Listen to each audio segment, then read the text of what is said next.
hey, it's okay to make mistakes, right? I mean, some people try something that's ambitious, but when they fail, they at least should draw some conclusions for it. And in this situation, we're going to see what conclusions the owner of this anarchist cafe has concluded. And it's very interesting. The whole concept of a anti-capitalist cafe. Can you imagine? Like, you're walking in and the barista is like, that'll be whatever you feel like, man. And you toss them a button and some pocket lint and they're cool with it. And no one understands, like, why this business experiment would fail. But I will explain to you why they actually thought it's going to succeed. You see, most anarchists are either wealthy middle-class people or children of wealthy middle-class people. So they only hang around like-minded individuals. Like, they're not going to get the lived experiences of a farmer that works 10 hours a day for a living, right? They don't have that friend. They rarely even speak with homeless people, or they rarely speak with people from the hood, or people that are like-minded criminals, right? Because they exist in a society as well, but they lack the lived experiences of those people. So what they think is that if I was to go to a cafe that would ask me to pay whatever I want, then I would be ashamed not to pay something that is worth that coffee. Or I would even pay more because that coffee shop has the ideology that I want to support.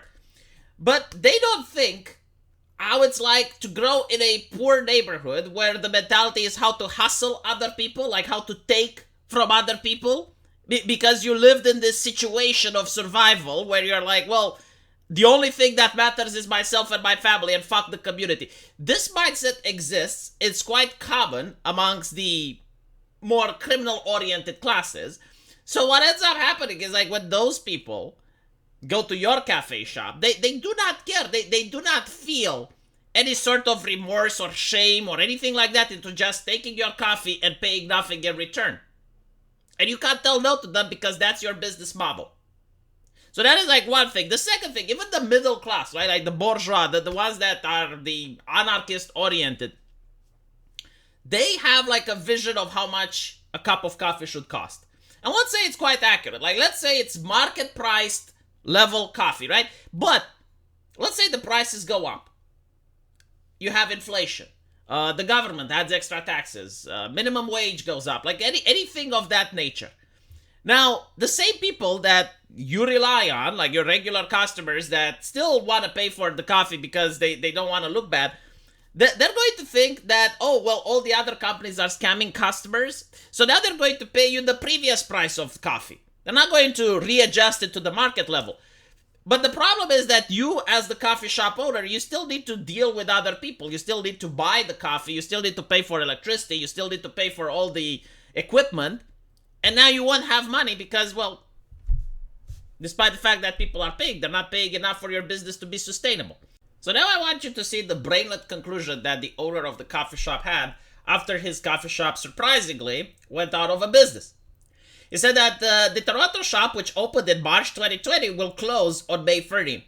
Its owner announced in a statement blaming a lack of generational wealth seed capital for ethnically bankrupt sources. Let me translate that to you into how normal people speak. He didn't have a rich uncle to reach off of.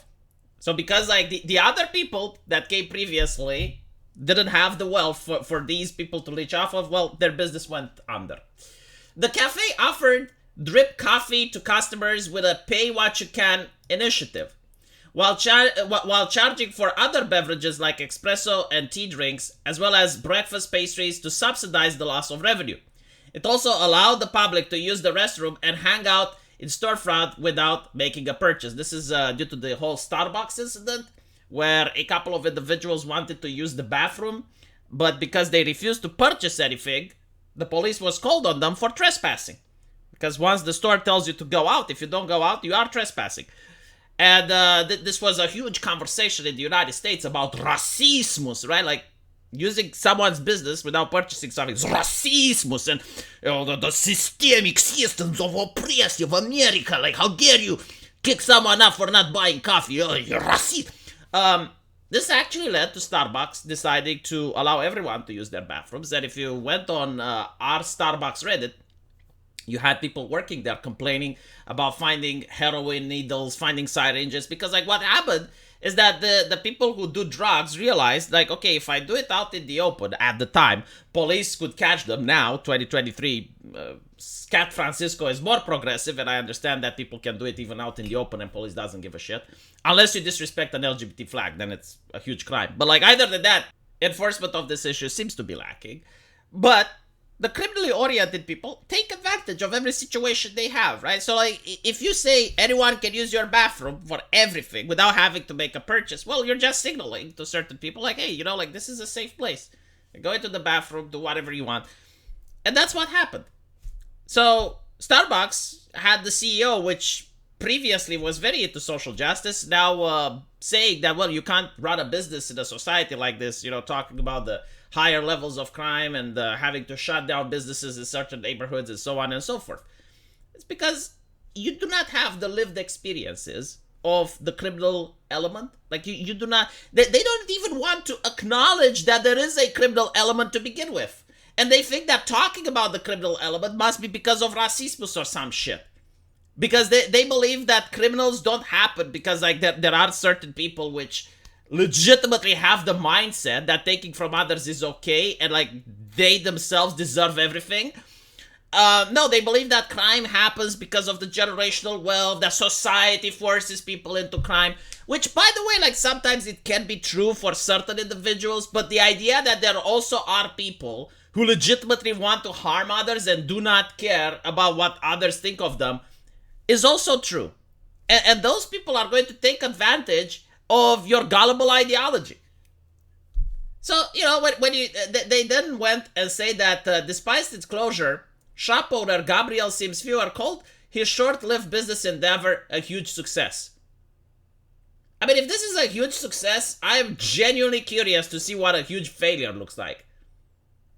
I guess like a huge failure would be when your business is shut down and everyone goes to prison. I mean, I guess it can be worse. He ended his statement with a batch of expletives. Fuck the rich, fuck the police, fuck the state, fuck the colonial death camp we call Canada.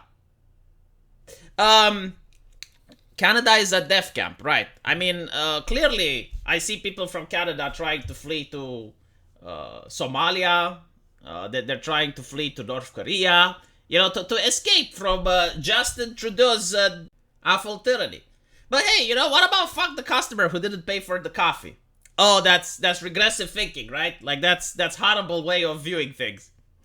Let me know what you guys think, though, and as usual, I will see you in the comment section. Take care.